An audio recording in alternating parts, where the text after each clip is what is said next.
పాపం పేదవాడు ఒక చెప్పిద్దాం, ఆ చెప్పెత్తుకొని ఊరూరికి అడుక్కుంటాడు. మనం ఎన్ని తీసుకున్న ఆస్తుల్ని, అవునా కాదా? అబద్ధాలు కోరు, కబద్దార్, జాగ్రత్తగా ఉండు.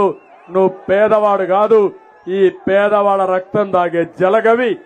ఆ జలగ పేదవాళ్ళ గురించి మాట్లాడే అర్హత లేదు లేదు లేదు. తెలంగాణకి ఆంధ్రప్రదేశ్కి తలసరి ఆదాయం చూస్తే బాగా వ్యత్యాసం పెరిగే పరిస్థితి వచ్చింది. ఆ రోజు హైదరాబాద్ అని నేనే, ఏం తమ్ముళ్ళు హైదరాబాద్ ఎవరు ఫౌండేషన్ వేశారు? ఎవరు ఎవరు నేను ఒప్పుకుంటారా? కడకు నిన్నొచ్చిన రేవంత్ రెడ్డి కూడా ఒప్పుకోవాల్సిందే.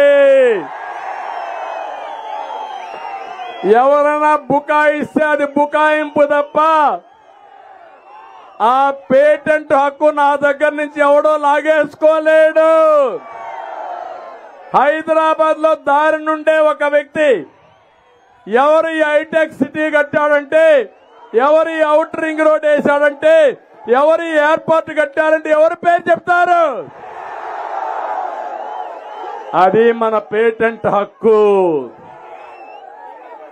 దానికి మిన్నగా చేయాలనుకున్నాను నేను. ఇక్కడ 2029కి అమరావతి పూర్తి చేసి, పోలవరం పూర్తి చేసి, నదుల అనుసంధానం చేసి, ప్రతి ఒక్క ఎకరాకు నీళ్లు ఇచ్చి, పరిశ్రమలు తెచ్చి, మా తమ్ముళ్ళు ఎక్కడికి పోకుండా మీ ఊర్లో కూర్చొని ఉద్యోగాలు ఇవ్వాలని నేను కలలుగన్నా. మోసపోయారు. ముద్దులకు ఒక ఛాన్స్ కి అదే మరిగి ఎక్కడ బుగ్గలు దిమిరితే మై మరిచిపోయి ఇప్పుడు గుద్దులే గుద్దులు, పిడి గుద్దులు. ఇప్పుడు అవునా కాదా? అందరి పని అయిపోయింది. అయిపోయిందా లేదా? నాలాంటి వాడికి ఎంత శక్తి ఉన్నా, ఎంత పట్టుదలున్నా, నాలాంటి వాడిని కూడా ఇబ్బంది పెట్టి, కడన మా మిత్రుడు పవన్ కళ్యాణ్ గారిని కూడా ఇబ్బంది పెట్టి, ఎక్కడికక్కడ తెలుగుదేశం పార్టీలో, జనసేన పార్టీలో కోవర్ట్లు పెట్టుకొని, ఆ కోవర్ట్ల ద్వారా రాజకీయం చేసి మమ్మల్ని బలహీనం చేయాలనుకుంటున్నావు జగన్. నీ వల్ల కాదు. మా ఇద్దరి ఆలోచన ఒకటే, ఈ రాష్ట్రాన్ని కాపాడాలి అనేది దృఢ సంకల్పం. నీ ఆటలు సాగనీయం, నిన్ను ఏమాత్రం కూడా ఆమోదించాం. మాలో విభేదాలు పెట్టలేవు. అదే విషయం పవన్ కళ్యాణ్ గారు చెప్పారు, నేను కూడా చెప్తున్నా. మా ఇద్దరి దారి ఒకటే, ఆలోచన ఒకటే.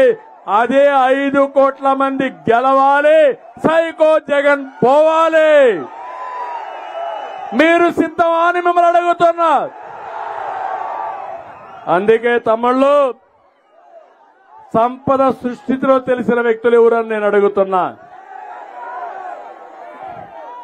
అప్పులు చేయడం, ఆస్తులు పెంచడం తెలిసిన వ్యక్తి తెలుగుదేశం పార్టీ, అవునా కాదా? అప్పులు చేయడం తెలిసిన పార్టీ ఏ పార్టీ? ఏ పార్టీ? అందుకే చెప్తున్నా, సంపద సృష్టిస్తాం, ఆదాయాన్ని పెంచుతాం, పెంచిన ఆదాయాన్ని మీకే పంచుతాం. అతను 10 రూపాయలు ఇచ్చి 100 రూపాయలు దోచుకుంటున్నాడు. నేను 15 రూపాయలు ఇచ్చి 15 రూపాయలతో 100 రూపాయలు సంపాదించే మార్గం, అక్కడి నుంచి 1000 రూపాయలు సంపాదించే మార్గం, దాన్ని 10,000 చేసే మార్గం నేను చూపిస్తానని మీ అందరికీ హామీ ఇస్తున్నా.